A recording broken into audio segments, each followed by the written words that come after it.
What's up, everybody? I'm James Duggan with IGN, joined by William Cook and Joe, a.k.a. Muzzy, the community manager, and we are playing Atlas Reactor. You guys are from Trion Worlds, and we are going to go through each of the 17 characters that are currently available in the closed beta, though there will be more. But here's every character in Atlas Reactor, and who are we starting with, Will? Zuki, the belle of the bomb. She is all AoE all the time, and great for anybody who thinks that they can predict enemy behavior. She tosses up bombs that come down in subsequent turns, so you really need to know where people are going. But when all else fails, she's just got big explosions. One of my favorite things about, like you said, the bomb that comes down the following turn is that it does have an effect the turn you shoot it, which is revealing and slowing people. Yeah, that's actually being accomplished via one of the ability mods. All of the abilities in the game can be modified to increase counterplay. So if you think you're going up against stealthers, add some reveal mods. If you think you're going up against big brawlers that are going to get in your face, make sure you err on the side of survivability. Wonderful. There's a little bit of the customization for your perusal. Let's move on to the next character on our roster. We're actually going to go from top to bottom. We have Gray coming up next. Gray is a fan favorite and one of the most powerful lancers at the moment. She has an actual drone that she sends out that stays wherever she sends it, doing damage to anybody underneath of it, and also giving line of sight of the area. So she's really good support firepower, does a lot of damage, but she's also giving you a lot of information. I need to see that skin. What is that skin? Awesome. I love it. I love the skull on the shoulder. That's great. Okay, so and these, we should stipulate that these are all offensive characters, offensive freelancers. So both Zuki and Gray so far have been firepower characters. They bring the deeps. All right, moving on. This is actually very interesting aesthetic design. Yeah, we got two of these little dudes riding this thing. Couple of hams right here. Do you like my very tactical analysis? These two dudes riding this thing. Cool. We got the two Gromunculi, which are beings that are not meant to survive for more than 30 days. Oh, that's so tragic. Unless they start to go a little crazy. But they're so beautiful. Well, these guys have been alive way too long and completely lost their minds. They're a moving artillery platform. They can shoot over walls with their basic attack, which is pretty great. They lay down a lot of mines, so if you're not hitting people, you're laying down mines. And finally, you just saw a preview of that ultimate where you can just choose a ton of locations to put down bombs. Ooh, man, I'm a big fan of that skin. All right, and we're going to move out of firepower momentarily into the Frontline, which are kind of the tanky brawlery characters. You got it. These guys are built to lock down, displace, and survive a punch. This is Asana. She is probably the most elegant of our frontliners. She's got a dash that can bounce off walls. She's got a free action self-shield that will deal damage back to anybody who hits her. And she's also got an ultimate which can save allies by, she can dash very long range on the map, tosses a shield on everybody, all the friends she lands near, and does damage to enemies in the vicinity. It's amazing. I'd like to point out that skin on the far right, certainly not inspired from a movie with Vin Diesel that was not as successful as the first one, Pitch Black. Deep cut there, but anyway, let's move on. I really like her aesthetic design, though. She's very BA. She's got a wonderful rhythm. You feel really elegant when you're playing her. Speaking of badasses, who's this guy? This is Rask. He is the baddest of the asses.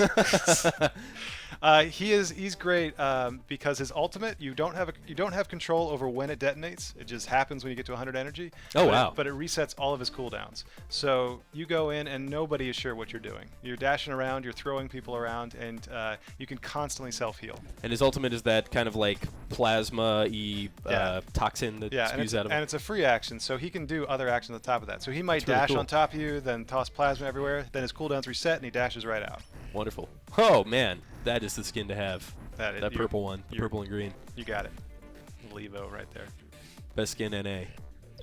Now we're going to move to the support characters, which, as the name would suggest. I would say Aurora is our marquee support. Sure. If you want to heal, this is the woman to do it. So her primary actually does damage. It hits everybody in the line and does damage to enemies and heals friendlies for a little bit. Ooh, cool.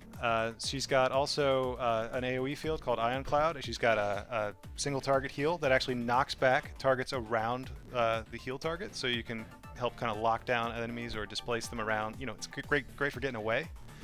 And then her ultimate just shoots 4 huge beams through walls and heals and damages everybody. It's probably a showstopper. Awesome. She seems like that kind of like unstable mage-ish character.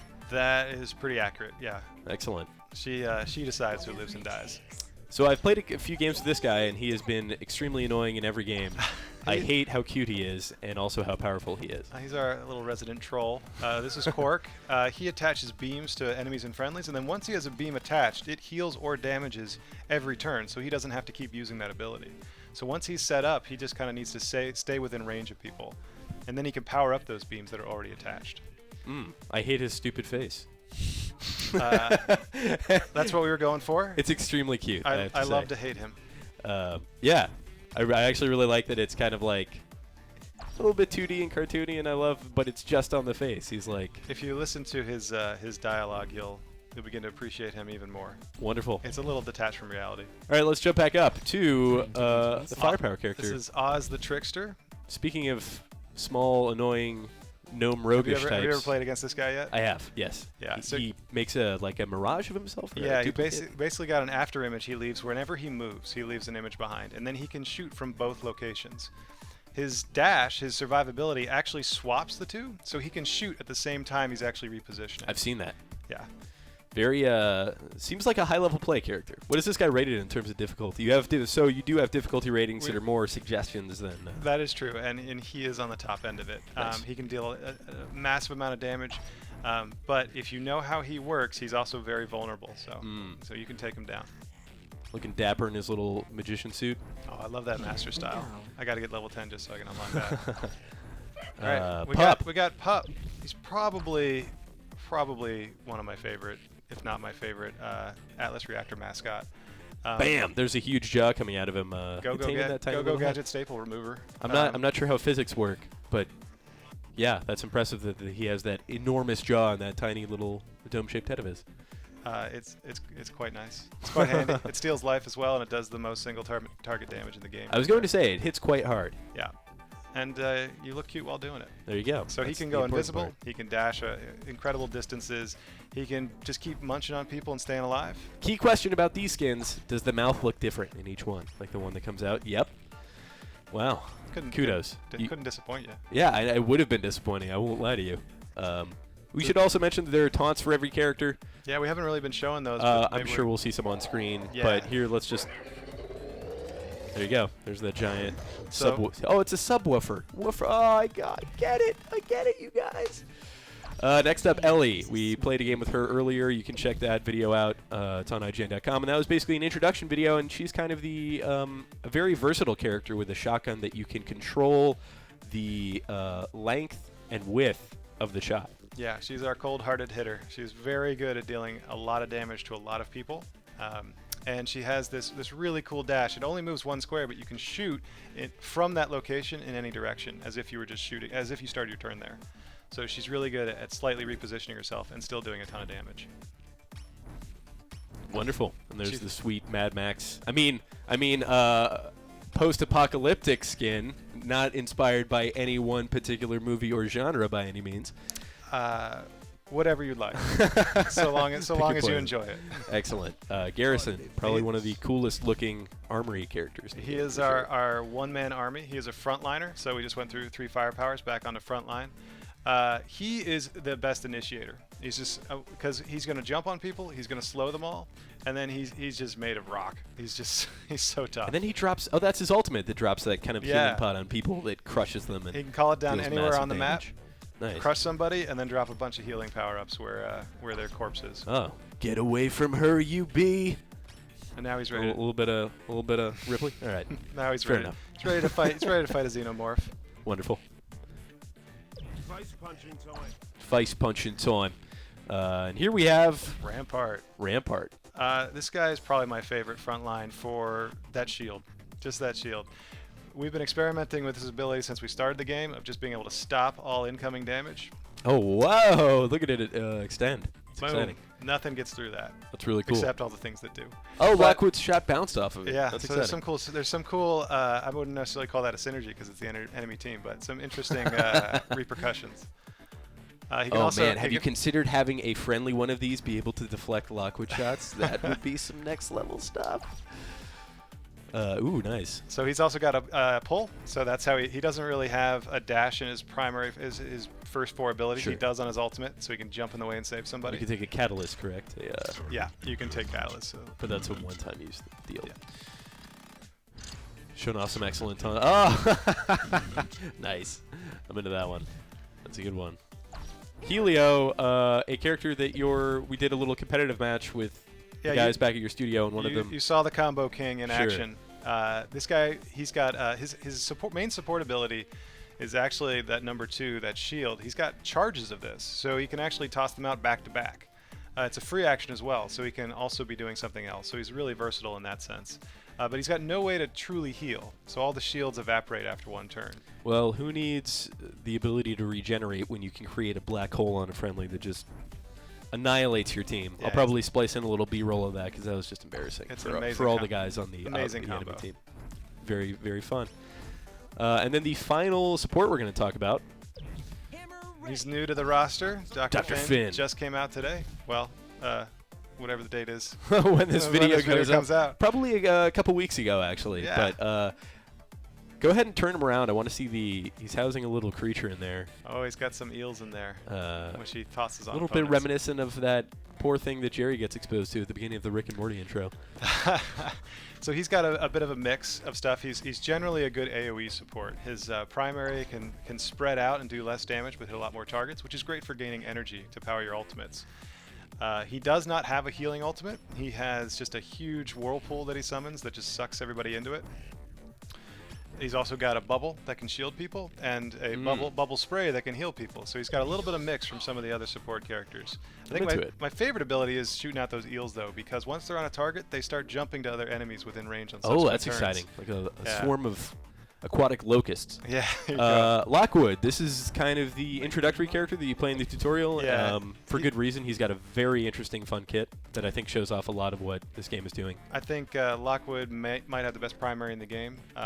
When we built this primary, we kind of figured out that's a primary. That defines a character. I want to press that button every turn. Sure. But it's not the most powerful ability in this kit, even so. But that bounces off walls. Trick shot. Can bounce around corners. He is really evasive. He can only dash away with his dash. He can't do damage with it. But every time he gets hit, it lowers the cooldown even faster. So he can get out of the really thick tough of things. Yeah, It really takes a tough couple time hits. locking him down. He's got a great trap too. And finally, his ultimate is a dash as well, so he can do a ton of damage as he travels through people. Saw that. He has some of the best taunts in the game for sure. Yeah, him and Helio fight for My personal favorite, Nyx. Got Nyx. I really like that you didn't. You were telling me a little bit of an internal tale, but you were potentially going to have him be kind of a long, slender stalker type archetype sniper, but you went with something different here, which brings me back to my dwarf hunter days. And I love his whole aesthetic. I think it's really cool.